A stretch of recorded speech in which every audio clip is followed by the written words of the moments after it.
Why do some countries skyrocket to wealth while others get completely trapped in an illusion? Today, we're confronting a brutal economic reality. It's a trap every rising nation faces, and the stakes are literally survival. Let's dive right into this explainer. Section 1. The Broken Miracle. Mexico's Fall. Imagine this. It's the 1950s, and Mexico's economy is absolutely taking off. I mean, they were literally crushing U.S. growth rates. The whole world was cheering them on. But here is the crazy part. It was a total illusion. Right around 1981, the Mexican economic engine hit a massive invisible wall. The whole machine just seized up. Real GDP per working-age person went from climbing steadily to just flatlining. The crash was incredibly hard, and almost nobody saw it coming. The data here is absolutely merciless. We're talking about annual GDP growth collapsing from a booming 6.5% to a miserable 1.3%. They weren't just slowing down, they were practically moving backward. So what on earth went wrong? Section 2. 30 Wild Years, the Fatal Boom. To figure that out, we have to look at their playbook. In the 50s, they went all in on rapid urbanization. Then, in the 70s, they hit the absolute jackpot with massive oil discoveries. The country went on this wild spending spree, completely convinced they held the winning lottery ticket. But here is the face-slapping truth.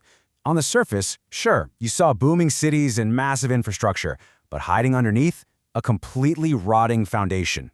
By closing their doors to the rest of the world to try and make everything themselves, they actually ended up protecting monopolies, breeding massive inefficiency, and paying for the whole shebang with crippling foreign debt. Section 3. Into the Abyss, Stagnation's Truth. Then came the absolute disaster. By 1987, inflation hit a mind-blowing 141%. Think about that for a second. Your life savings? Gone. Your family's wealth? Totally vaporized. It was everyday citizens who ended up paying the ultimate price. Panicking, the government deployed what was essentially a playbook for economic suicide. They tried to print endless money, which obviously triggered hyperinflation. They faked their exchange rates, leading to devastating currency devaluations, and they loaded up on massive dollar-index debt. It was a perfect storm for a catastrophic liquidity crash. And then, boom, the bottom fell out. In 1995 alone, GDP dropped by a staggering 8.4%. Literally decades of hard-earned progress were wiped out in a single year. Section 4. The Wealth Recipe. A counterintuitive truth. To really understand why they crashed so hard, we need to strip away the academic jargon and look at the ultimate recipe for national wealth. It's actually brutally simple. True wealth equals hands plus tools plus the secret sauce. And that secret sauce? It's system efficiency. You see, any country can just add more hands. You can always build more tools and factories. That is the easy part. But if the underlying system is broken, growth stops entirely. The engine completely seizes up no matter how hard you push the gas. When you look at truly successful economies, it is always that secret sauce, efficiency, that pulls the entire country upward. It is the only real engine for lasting, sustainable growth. And here is the totally counterintuitive truth about Mexico. People didn't just stop working. They didn't stop building factories either. Labor and capital actually kept growing. But because of terrible policies and state-protected monopolies, their system efficiency completely fell off a cliff. Section 5. U.S. and China. Who is next? The contrast with the U.S. is pretty stark. The U.S. managed to grow a steady 2% a year because they were relentlessly adopting new technologies and innovating. Mexico, on the other hand, chose protected stagnation.